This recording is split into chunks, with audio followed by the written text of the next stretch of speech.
Tell us about your Stockland, Illinois. A little town of a few people. And as I was saying, we almost froze to death that one winter particularly. Right across the street lived an old lady who knew everything about everybody in the whole area. And every time we would drive up, we would notice the curtain go back a little bit across the street, and we would sing some little song about this, an all-seeing eye watching you. And she had it. One time I just drove out away from the house, was going to visit around the community or something, came back about 4 hours later, and she said, "You didn't get your wife in Hoopson, Reverend Harper." She knew evidently when the train went through Hoopson, which was a nearby town, 10, 15 miles away, and that Dorothy should have been coming in this. I mean, she was always a step ahead of you like that. Anyway, there were a lot of the regular characters around town that you would want to find in any kind of a novel about a little town in the Midwest. But I started to say, the one big interesting thing about it was that there were some Mexican laborers who were taking care of the crops, harvesting crops in the late summer. They were part of the Mexican army, but the Mexican National Army, instead of fighting, was up here doing that field work for us. And I was on the Stockland baseball team. Some of the guys that played for years. And our biggest rival was Milford, the county seat town. And one day I'm coming up to bat in the 9th inning, and we got to have a couple of runs to win the game.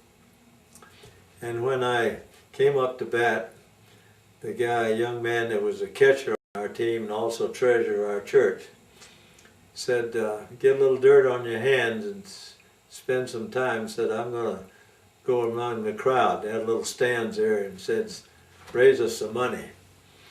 And so he went through. I didn't know what he was doing, but what he was doing was he said, "If the Reverend knocks in those 2 runs, will you put $10 in the plate on Sunday?" And it happened that I got one down the middle, and I knocked it out into a cornfield over center field, and we won the game, and the church was bigger than we'd had even on Easter. All those people were good to their word. They came and they put in the money, and he said, "We raised over half our budget." And I said, "Wait a minute, we're not going to rely on that next time. What if I'd have struck out?"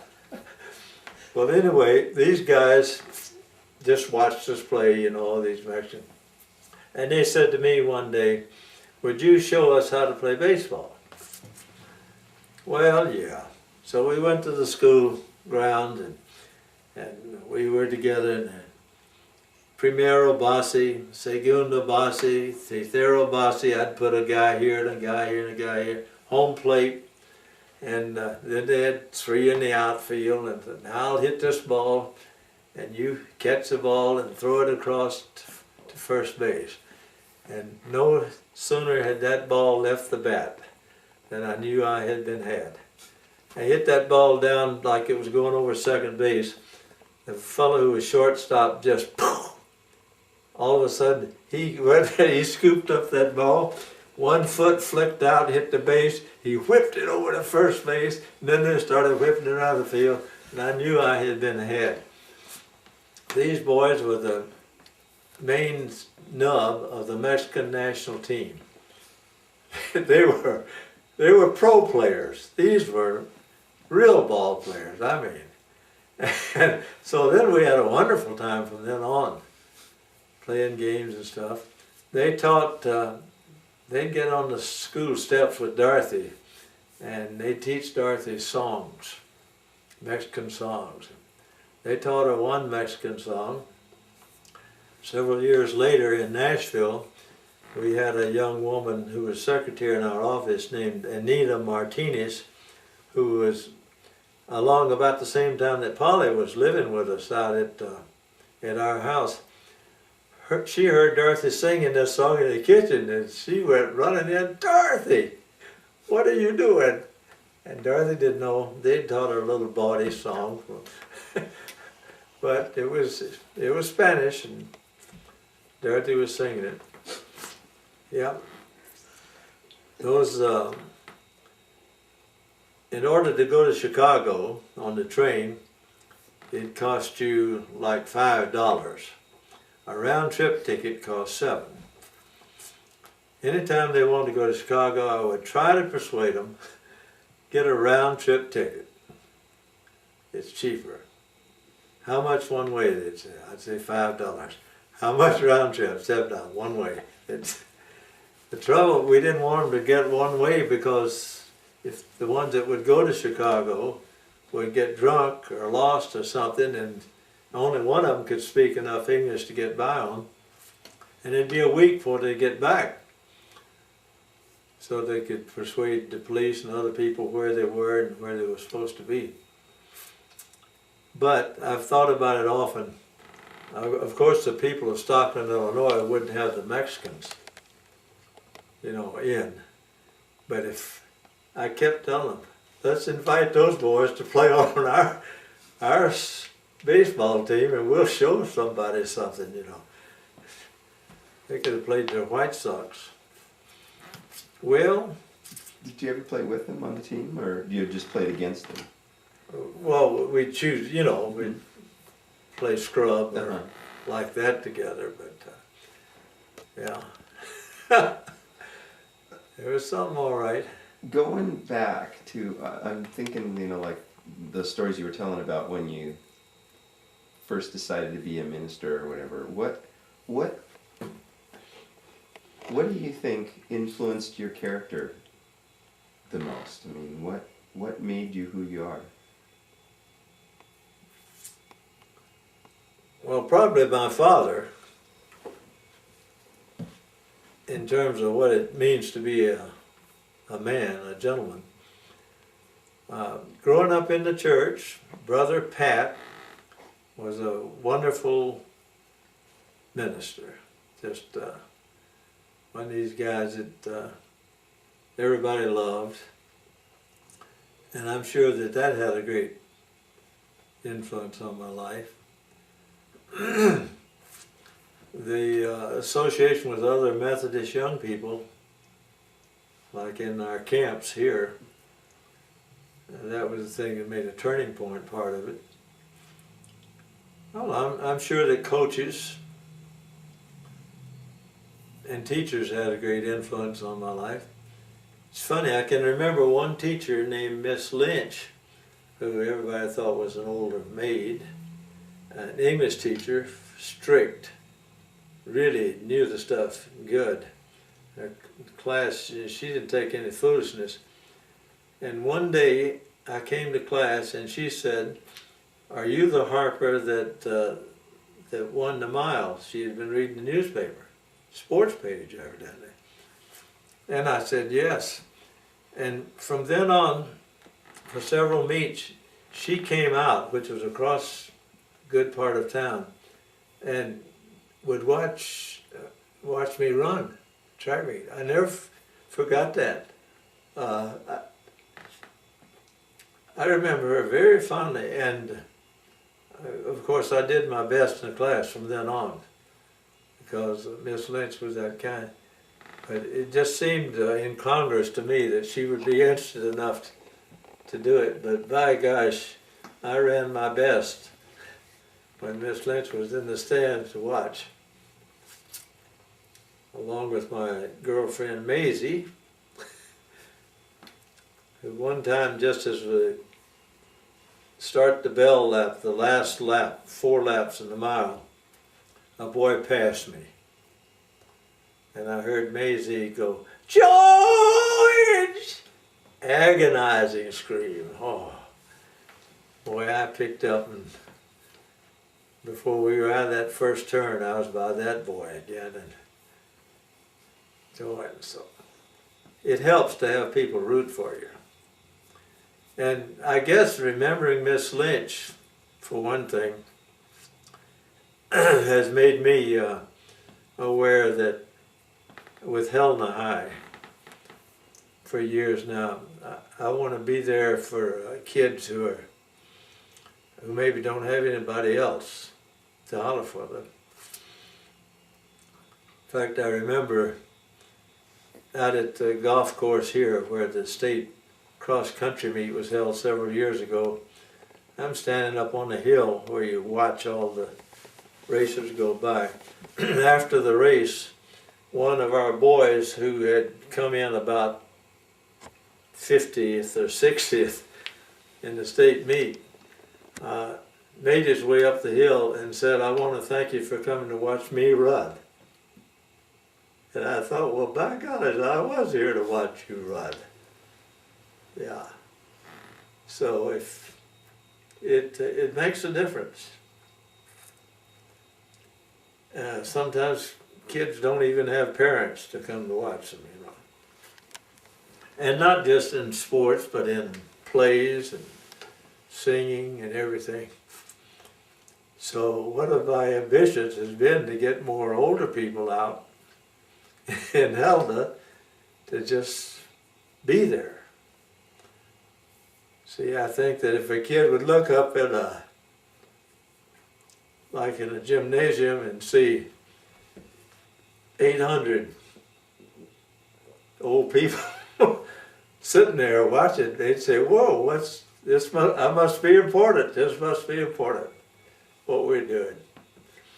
So I try to go to the science fairs and all that stuff, and that's my job after I retired, to do that. Of course, had to watch our own stupid kids. Never miss those. As you said, the things that sort of help shape your character, but what, off the top of your head, what are kind of the main values that stuck with you? Well, it's interesting. I think one of the main, for instance, I've never used like doctor or something like that. When a lay person, a layman in our church in Norwood, when he knew that I was going to be a preacher and all like that, he said, "Always just use your name." Because they remember George R. Stewart, who was the big famous preacher around the Birmingham area for years, said he never went by any titles or anything like that. Says, "You be good enough that your name is all you need."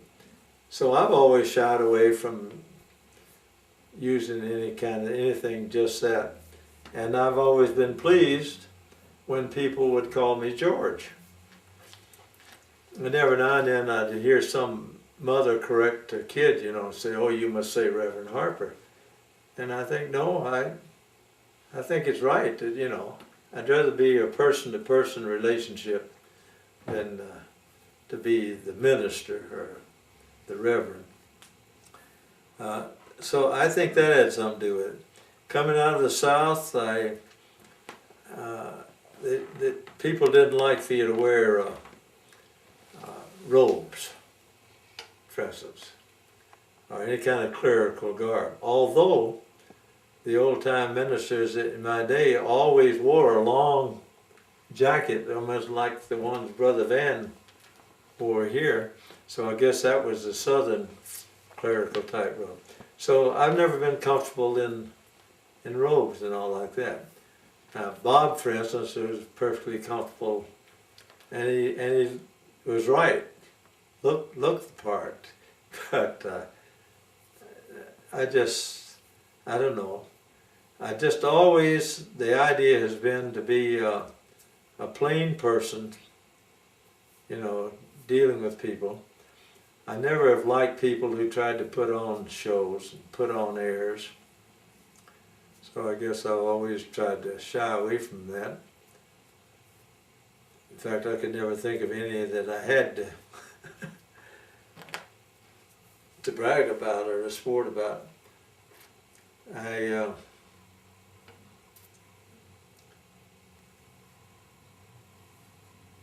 I've always appreciated great preaching or great speaking. I guess I like most of all the kind of speaking that an Abraham Lincoln would do, you know, that was something that really touched your heart. So much preaching and so much speaking, like in political speaking, is just wind. Just saying things over and over again. And so I guess that influenced me to be always brief in speaking. I don't know, there are a lot of things that, when you stop and think about it, just little things that people expect of you or have done around you that make you what you are now. Monty Woolley had a great influence on my life. Playing the part of an older man in a tea garden one day as the ladies were sipping their tea, he made a big belch. And they all looked up horrified, and he said, "What did you expect, madam? Chimes?" And I thought then, years ago, when I get to be an old man, I'm going to say just what I want to, when I want to, be like that. So that's probably had something to do with the way I am. Dorothy, probably when you really get down to it, has had more influence than anybody else on my life. Because she's such a good person. So loving and kind and considerate, and always seemed like on the right side of things, that there wouldn't be much way for me to not stay in line, and because I don't want to be worthy of her, so yeah.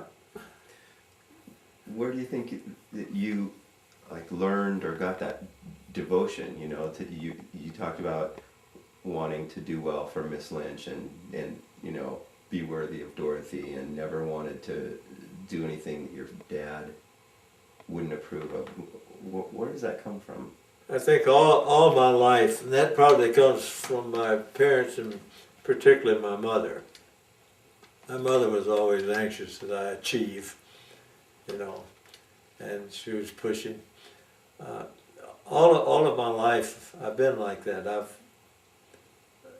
wanted to be the best student in the class. I wanted to be the best player on the field, or the best runner, so I always would strive to do. I don't know where that came from, but that's always been a part of me. And you said you ended up being the valedictorian of a high school of 4,500 students just because you took the right classes. Well, and I didn't take chemistry, and but you must, there must be something more than just, you know, I mean, I understand the humility, but there must be something more to that. No, well, I was always what you'd call bright or smart. I mean, I had a good mind. I forget what my IQ was supposed to be, but anyway, it was just sort of like you boys. Always smart. Like Rusty started out. I mean, he didn't ever have to try to be the smartest in his class. He just was. And I don't know, it just goes. It's kind of like to think it's a Harper trait, but then who knows? Or a Holmes trait, or a Fuhrmann trait or something. I mean, it does run in families, and we get our genes somewhere else. There's nothing we can brag about particularly. I could have been born a dumb kid who had a hard time in school, but I wasn't. I was a smart kid who always had it easy. Too easy. So easy that I didn't really learn as much as I should have learned a lot of things. What would you have pursued further if you had a chance to do it again? Oh, I don't know. I think I'd pretty much do the same things because it's been so enjoyable.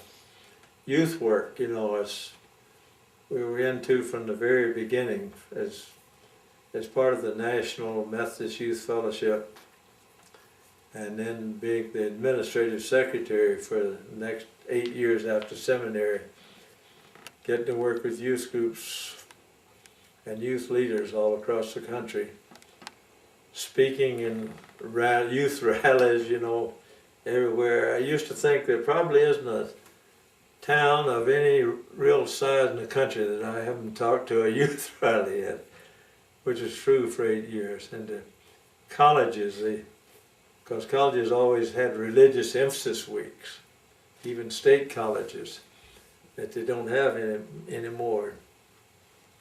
I was just always out and with young people and people who were active.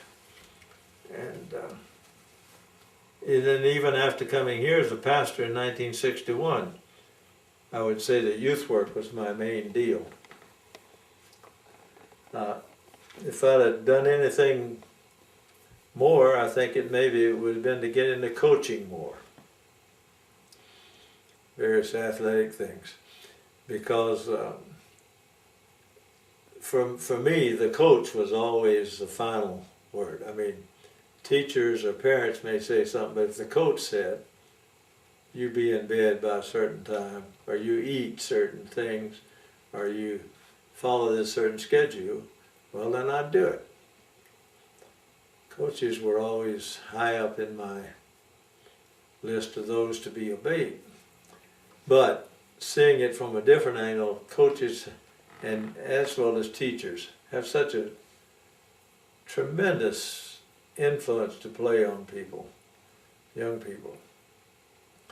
And you see so many of them that are doing it wrong. I mean, coaches that think that you have to badger the kid or, you know, bulldoze them in order to get them to do something. It very seldom works, and it makes the kid resentful and often leads them to do things and be things they shouldn't be. But coaches and teachers that are kindly and considerate just have the opportunity of opening up life. Tremendous opportunities. Fortunately, we have a lot of great teachers and some real good coaches around Helena and in Montana. I want to go back a little bit to that. It sounds like you've found in your life that approaching people in a compassionate way, being there for them and so forth, is more profound or has more of a profound effect than, like, as you've said, you know. Than preaching at them. Yeah. Yeah. And yet you've been a preacher your whole life. I know. So how do you reconcile those? Well, I know I've often had trouble in my own mind thinking, I know that the poorest way to teach a subject is to talk. And yet that's what I spend my whole life doing. The only way that I can say that it would be good is that for a pastor is that after you've made the sermon and all, during the day-by-day business with the community and all, you can help them see that you really did mean what you said, that you thought it was important to be this way or that way. But the time that a minister helps most is when there's been sorrow or death in the family, and you get to sit down and talk about some things really, you know, and you don't have to get theological or real smart about that either, just plain things, but then you have a chance to get into people's lives.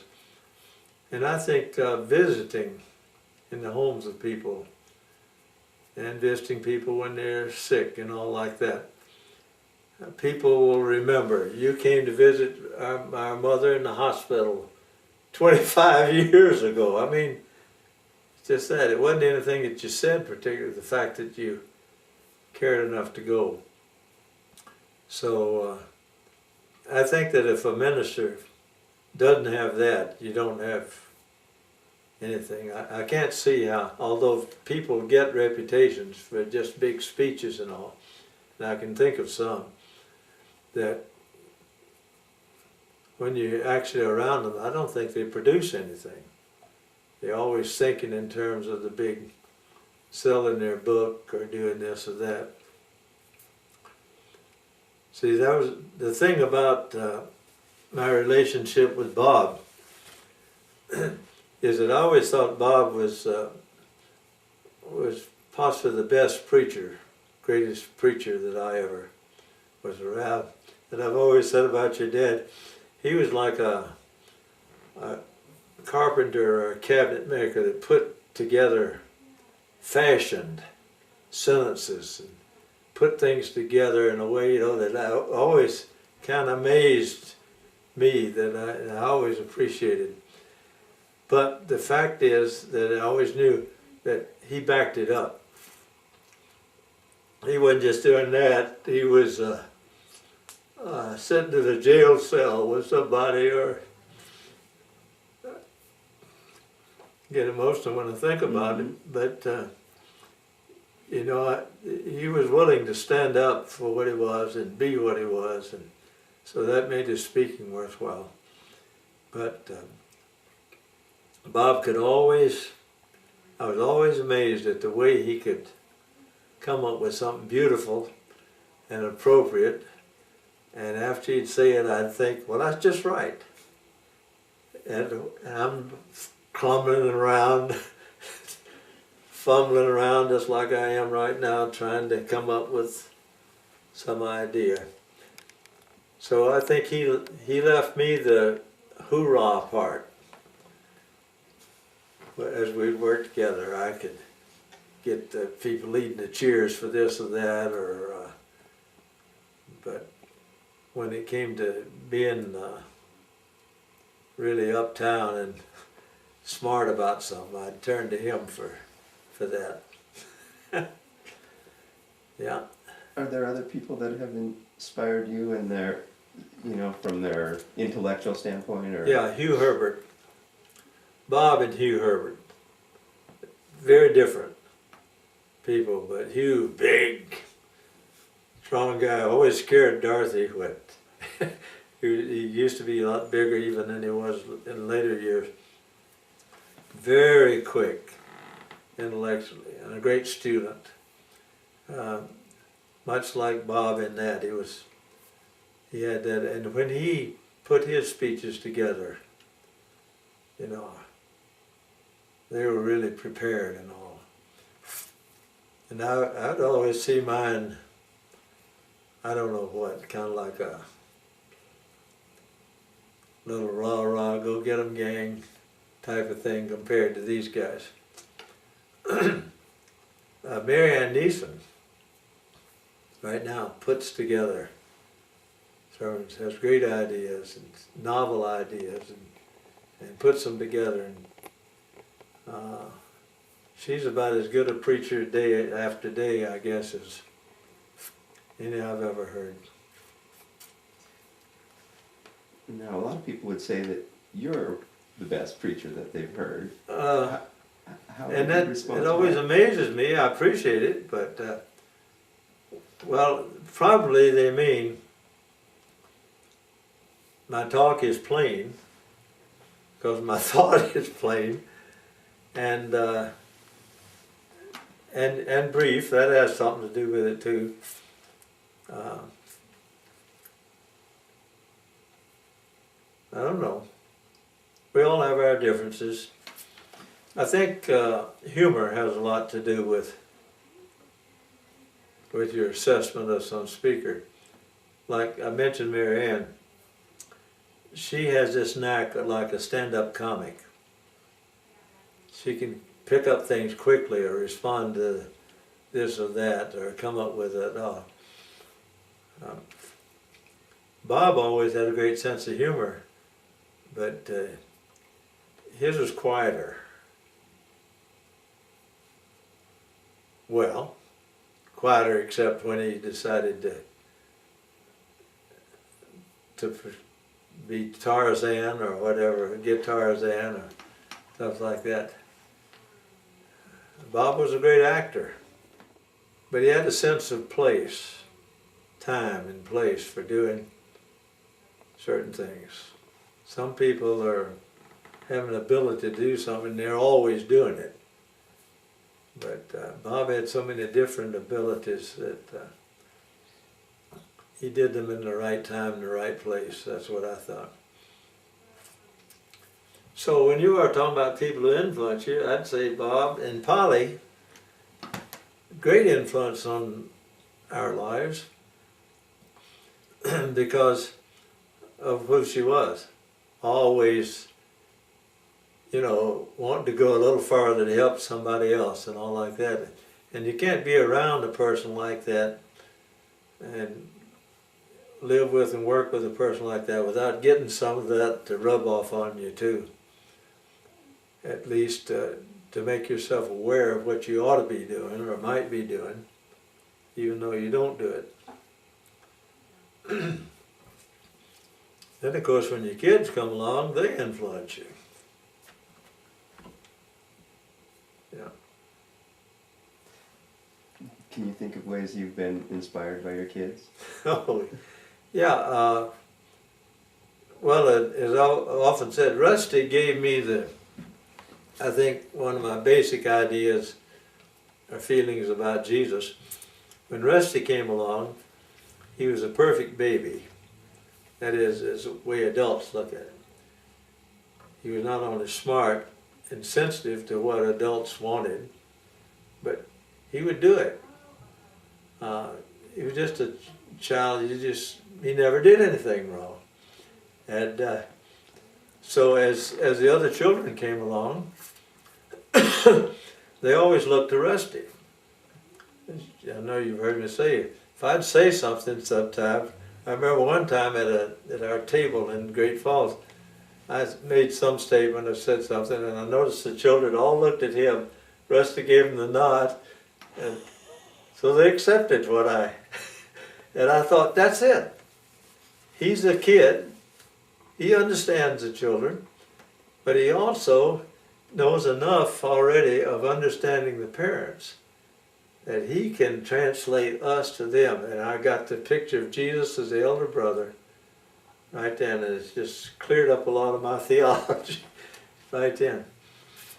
Then of course Hal came along, and he's been an inspiration to try new things, to do new things. He's kept me out into the open country.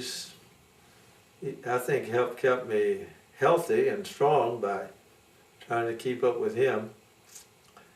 And now he's become a person that is real looked up to. It's interesting to hear people talk about him, like Dan Bucks and others.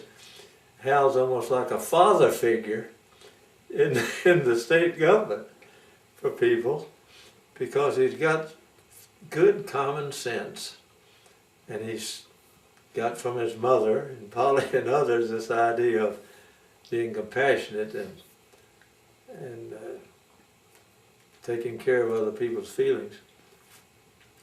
Then of course there are people like Stevie, who has this mind for figures and does things, and then Nanny and Janny came along. Janny taught us all lessons about how to be dogged and determined and organized. I can remember we had an old trailer, a little house trailer that we wanted to sell sitting in the backyard by the church, and we couldn't find the, must have had 50 or 60 keys in a bunch, and the guy who was going to buy them, we were trying to get the right key to him, and Janice in the other room heard us talking about it, and she said, P56138. I mean, it was, you know, like 5 or 6 letters and figures on the key that opened, that was the key to the trailer. I mean, she was 6, 7, something like that. So she would often keep people corrected, and she wanted, she and Nancy, well, all the kids, like you guys, when you'd put together programs, would want them to move, keep together and all. And Dorothy still says after some program, oh, Jenny wouldn't have liked the way that program was run. So everybody influences you. All your good friends, like you guys, have influence on all the rest of us.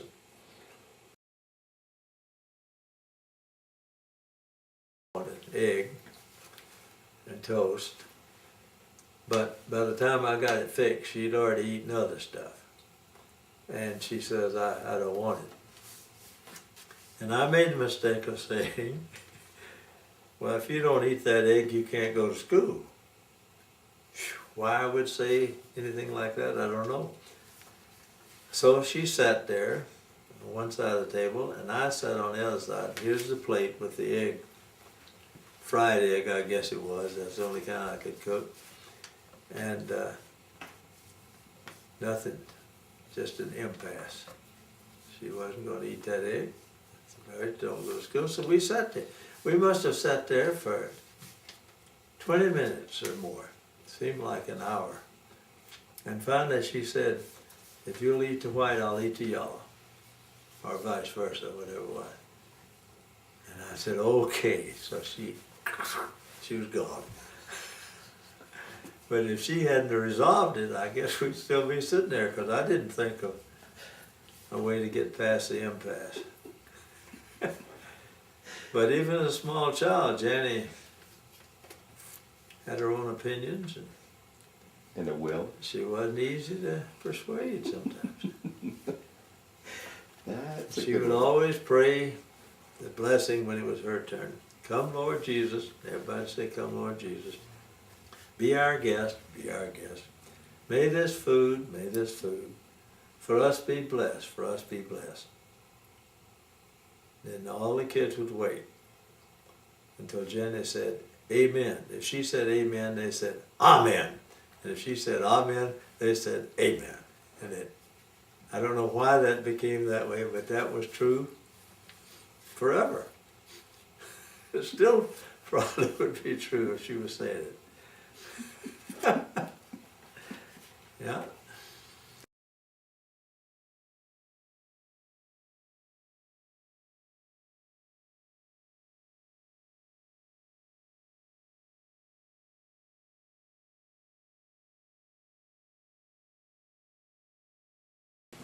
You know, All right, Mark. one part that I'm interested in is what was your argument on against universal military training? Oh, well, our country has never had it, and we don't need it, because that's a part of a military buildup that our nation has never had. In times of war, we've put up with it, with conscription, if it has to be done, but in time of peace, no. And Congress did not pass it, it never passed. So. And Eisenhower's pretty popular. UMT, Universal Military Training. But our youth organization was against it. Oh, well, that's not all of it. I had my testimony that I had used, and the next day, or 2 or 3 days later, another man from the Board of Education in Nashville for another group was also going to present testimony on UMT. So he wired me in Los Angeles that I send him my testimony. And I can remember going to the Western Union, and with all those student stuff, I get about 15 or 16 pages of stuff that I wired to him to use in testimony. And he used your same. So I was still busy the next day after I got there. Did still part of it. Sent the longest telegram I ever sent. Incident? After all this hearing in the Senate, I'm going to fly out that night to Los Angeles, which is quite a flight in those days. Took, 10, 12 hours or so to make it. And I'm at the Hilton Hotel, where I wasn't staying there, but that's where the limousine, airport limousine, would meet you, let's say at 7:30 or whatever it was. But I've got about a couple hours to kill, so I'm just walking around that section of town, just, looking at stuff. The YMCA faced out toward the street this way. I'm walking down an avenue beside it. They had a yard with just grass, and then the sidewalk down the middle of it with a hedge about waist high or so on each side of it, all the way out to the walk in the front. And I heard these shots, bang, bang. I look, and here's this guy shooting. And there's a young woman, falling down, trying to get into a car out there.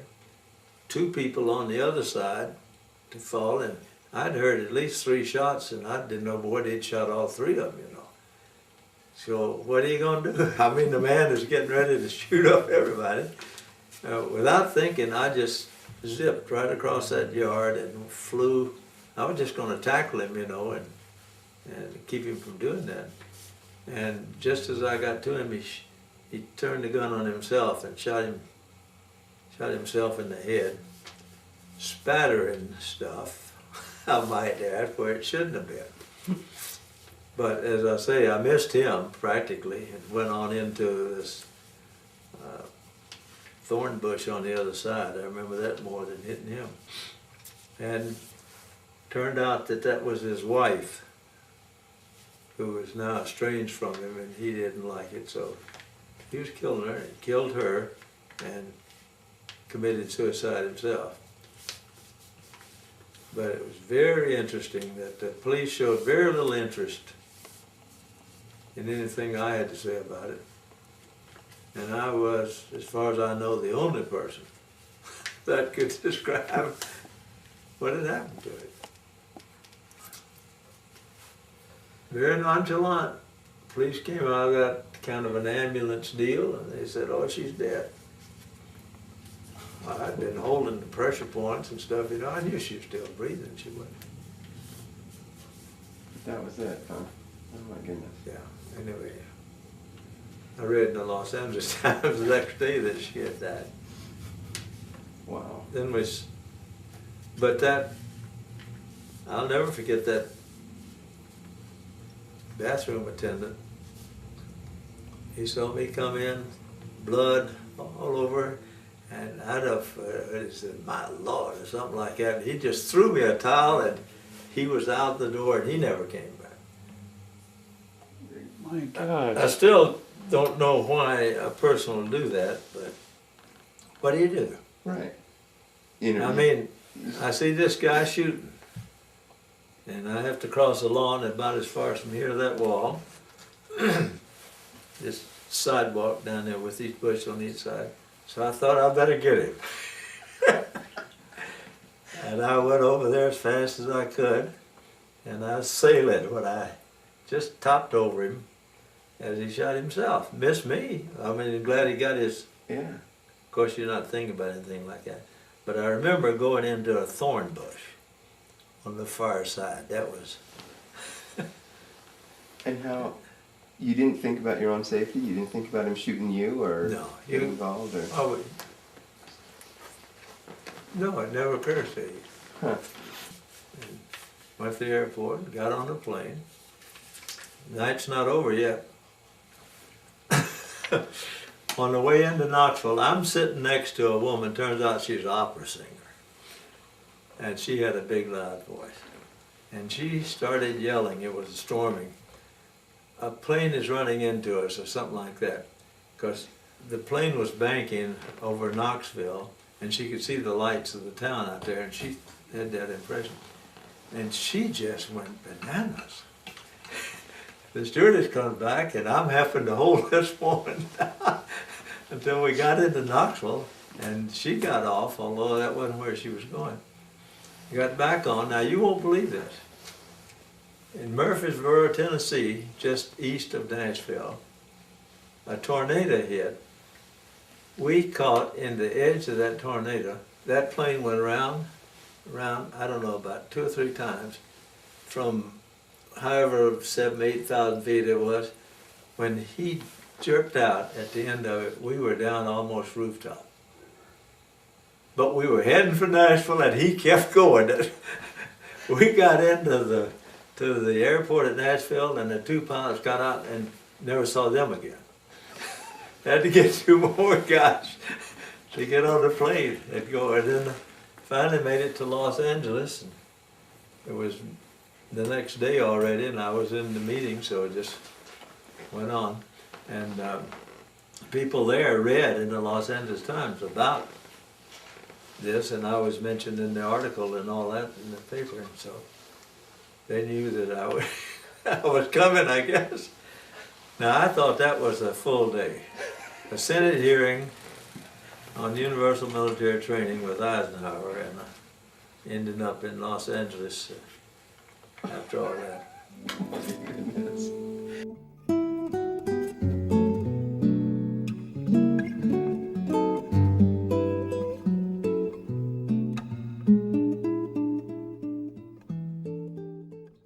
What can you possibly do? What will you possibly do with all this stuff? Well, the first thing Edit. that I'll do is treasure it. Yeah. And then, but yeah, we think we can edit it. Yeah, down to about 4 or 5 minutes.